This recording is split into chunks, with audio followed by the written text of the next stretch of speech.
Hello, BBWAA writer. I hope you're having a great day today, but we need to get this straight. You didn't vote for Felix Hernández, did you? King Felix got just 20.6% of the vote in his first season, a far ways away from the 75% necessary to induct him into Cooperstown. But it's not too late to rectify the situation. We can get Felix into the Hall of Fame where he belongs. We have a long way to go until he reaches his 10th and final year of eligibility. But this doesn't need to be a long, nerve-wracking, stressful race to the three-quarters threshold like it was for Edgar Martinez. Let's just get him in. Let me spread propaganda, teach you about why Felix Hernández is, put simply, a slam dunk Hall of Famer. Felix Hernández is the best pitcher in Seattle Mariners history. He debuted in 2005, but his first full year was in 2006, so let's start then. From 2006 through the following decade, he was the best pitcher in baseball. Better than Kershaw, Sale, Greinke, you name it. 6 All-Star selections, 6-time top 10 in Cy Young, 5-time MVP vote getter, Cy Young Award winner. Let's look into that Cy Young season a bit more. Felix Hernández threw 249 and 2/3 innings in 2010. Yes, you heard that right. Since 2005, only Roy Halladay in the same year and 2011 Justin Verlander were able to throw more innings.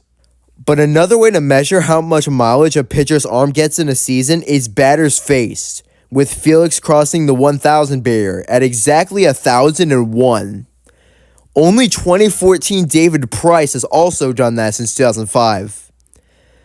But unlike David Price's 2014, where he was merely a good run preventer, Felix put up a 2.27 ERA and 1.74 ERA plus.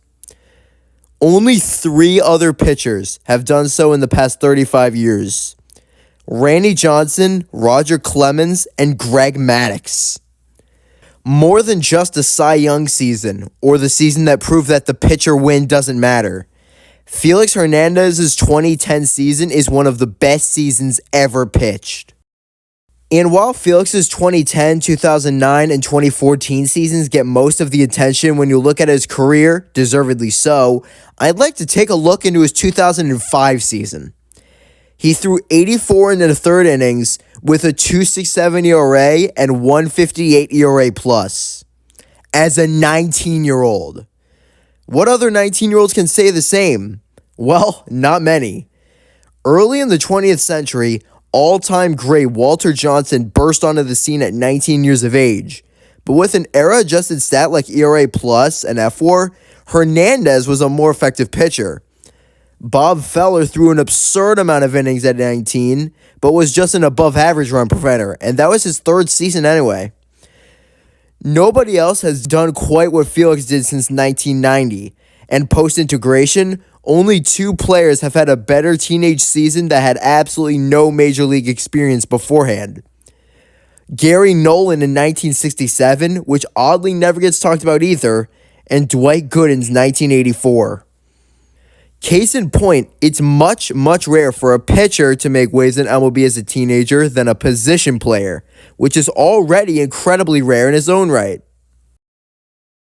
As previously mentioned, Hernández was MLB's best pitcher over a decade-long span, so let's see how his numbers stack up against all pitchers since 2000.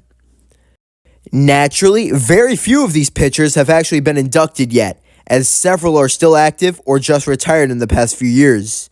But you don't need me to tell you that Justin Verlander, Clayton Kershaw, and Max Scherzer are Hall of Famers. Zach Greinke seems to have a very good chance of getting in too, but isn't viewed as quite as much of a lock as the other 3. After that is CC Sabathia, who was just voted in on his first ballot, and good job, baseball writers. Sabathia is very much deserving of the Hall. Next is the late Roy Halladay, who also rightfully made it on his first ballot. And then there's Felix. Speaking of CC Sabathia, as I stated, Sabathia is a Hall of Fame caliber pitcher, and the BBWAA agreed, as he comfortably made it on his first ballot, receiving nearly 87% of the vote. Does Sabathia have a better career than Felix? Yes, but bear with me for a second here. Sabathia's best 10-year stretch is from 2003, his first full-time season, through 2012. Meanwhile, Felix's is the aforementioned 2006 through 2015.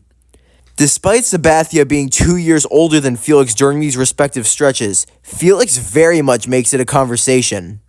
Again, this isn't a knock on Sabathia, who I totally agree with the BBWAA on, but these numbers are eerily similar. Yes, Sabathia does have a better career outside these 10-year peaks, but the peak should absolutely be taken into consideration. Speaking of the peak, post-2000, only 4 other pitchers by my research have had a better 10-year peak. Kershaw, Verlander, Halladay, and Scherzer. But how does his peak match up against the best pitchers ever? I'll be using Baseball Reference's peak 7 seasons. I never use Baseball Reference's numbers in my videos for a reason, but I mostly feel okay with using it for pitchers.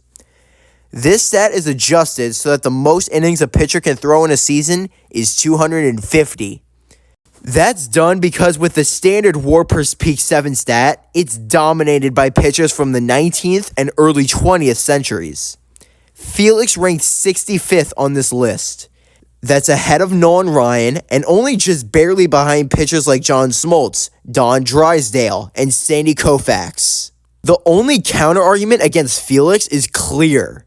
He was very good in his peak, but he wasn't good enough long enough. I made the comparison to Sabathia earlier. Over their careers, Sabathia has around 800 more innings, but their rate stats are very similar. Again, this isn't me saying that Felix is as good as Sabathia, but if Sabathia cruises into the Hall on his first ballot, why does Felix not even get a quarter of the vote? Another fairly comparable pitcher to Felix who did make the Hall of Fame is Don Drysdale. His ERA is far better than Felix's, as he pitched in baseball's second dead ball era, but their era-adjusted stats are very similar. More importantly, both of them have had very similar career paths. Both of them have exactly 1 Cy Young. Both of them made their big league debut at age 19, and both of them had immediate success. Drysdale also threw a ton of innings in his 20s, even for 1960 standards. He led baseball in innings twice and eclipsed 300 4 times. But both Drysdale and Felix had their final truly productive season at age 31. Felix's career stats aren't as impressive as his peak numbers, but his career stats are better than Bob Lemon, even when you include his hitting, and they're probably better than Catfish Hunter. And his career is similar enough to Sabathia and Drysdale. Get him in. Felix's career innings pitched and ERA plus are both low for a Hall of Famer, but they're far from unprecedented. His peak more than makes up for that. And if the baseball writers aren't buying the analytics, he's a Cy Young winner and should have won a second, a 2-time ERA titleist. He threw 11 complete game shutouts, for some comparison that's more than Verlander and Scherzer, and 25 complete games, which is the same amount as Kershaw has.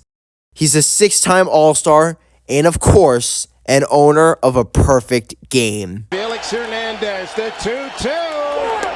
He got him! 34 years, 119 games. It's finally happened. A perfect game by a Seattle Mariner. It was done by the King. Man, I really hope you check off Felix Hernández on your next ballot.